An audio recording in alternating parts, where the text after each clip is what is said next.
News সত্যের পাশে। সুখবর নিয়ে এলো হামজা ফ্যাশন।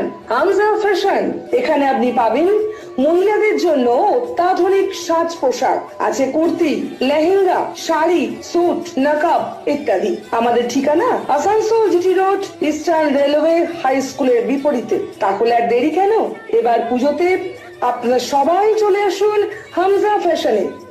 ন্যায্য দামে নিয়ে যান আপনার পছন্দ মতো জিনিস।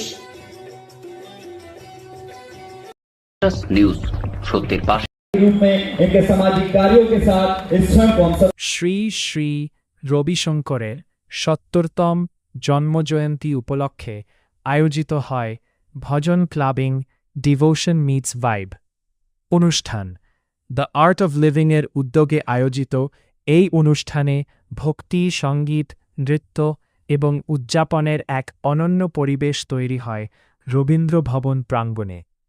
অনুষ্ঠানে উপস্থিত ছিলেন আসানসোল উত্তর বিধানসভার বিজেপি বিধায়ক কৃষ্ণেন্দু মুখার্জি। তিনি অনুষ্ঠানের আয়োজকদের শুভেচ্ছা জানান এবং গুরুদেবের মানব কল্যাণমূলক কাজের প্রশংসা করেন। অনুষ্ঠানে ভজন, আধ্যাত্মিক সঙ্গীত, সাংস্কৃতিক পরিবেশনা এবং সমবেত উদযাপনের মাধ্যমে গুরুদেবের ৭০তম জন্মদিন পালন করা হয় অত্যন্ত ভক্তিমূলক পরিবেশে। আয়োজকদের পক্ষ থেকে জানানো হয়, ডান্স, সিং, সেলিব্রেট এবং এলিভেট এই ভাবনাকেই সামনে রেখে অনুষ্ঠানের আয়োজন করা হয়েছে, যেখানে ভক্তি আর আনন্দ একসাথে মিলিত হয়েছে। সন্ধ্যা ৬:৩০ থেকে শুরু হওয়া এই অনুষ্ঠানে উপস্থিত ছিলেন বহু ভক্ত, অতিথি এবং শহরের বিশিষ্ট ব্যক্তিরা। পুরো অনুষ্ঠান জুড়ে ছিল ভক্তিমূলক আবহ এবং উৎসবের আমেজ।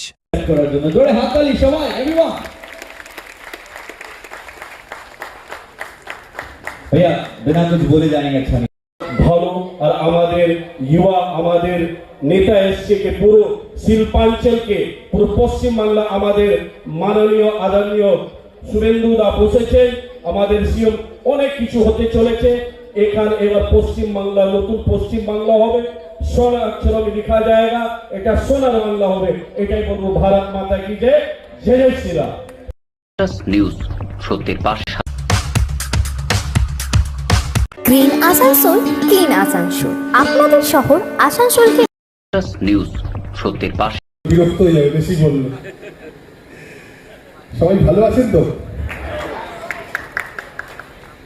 আসানসোলের সমস্ত মানুষ, সমস্ত সনাতনী মানুষ এখানে বসে রয়েছে এবং সনাতনী প্রোগ্রাম হচ্ছে।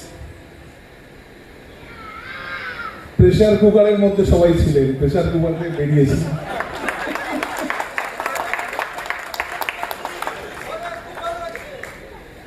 দুর্গা মন্দিরে সবাই গেছেন তো? মুসলিম মেঘের দুর্গা মন্দিরে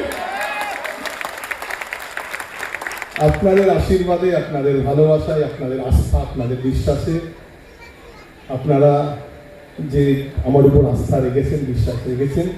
আজ প্রথমবার, এখনো পর্যন্ত বিধায়কের শপথ আমি নিইনি, কাল আমার শপথ আছে। আপনারা আবার বলছি যে বিশ্বাস রেখেছেন। এই বিশ্বাসের মর্যাদা রাখবার জন্য অনেক বোঝ চেপে গেছে মাথায়, সবসময় চিন্তা করতে হচ্ছে। এইভাবে আপনারা আমাকে আশীর্বাদ করেছেন। আপনাদের যে আশা, সেই ভরসা যেন রাখতে পারি।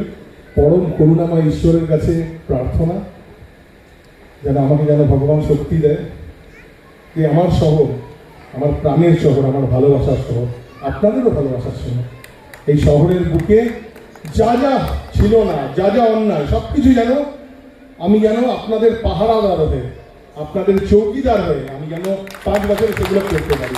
ভগবানকে বলি একটু আমাকে যেন শক্তি দেয়, আমাকে যেন আশীর্বাদ, আমাকে যেন সুস্থ হয়। এখানে ধরমনীরা আছেন, গুরুজির সঙ্গে আমার ভাই, আমার পরিবারের সবার সঙ্গে আমাদের জড়িত। আপনারা ঠিক হয়তো জানেন না, বিভিন্ন ত্রুটি বিচ্যুতির মধ্যে দিয়ে, বিভিন্ন সংঘর্ষের মধ্যে দিয়ে আমি উঠে এসেছি। অবাক হয়ে যাবেন, আমার জীবনের বেশ কিছু সময় এই যে বিদায়ী সরকার, সেই সরকারের রাজনৈতিক যে হাতিয়ার হয়, সেই সিস্টেমের শিকার হয়ে আমাকে বেশ কিছুদিন আমাকে কাস্টাডিতে থাকতে হয়েছিল। বিশ্বাস করবেন না, সেই সময়, সেই দিনগুলোতে আমার মনে আছে, সেইখানে দাদা মাথার উপর রাখবেন আমাকে সদা সর্বদা আপনাদের পাহারাদার হয়ে যেন আমি থাকতে পারি। নমস্কার, সবাই ভালো থাকবেন। নিউজ সত্যের পাশে।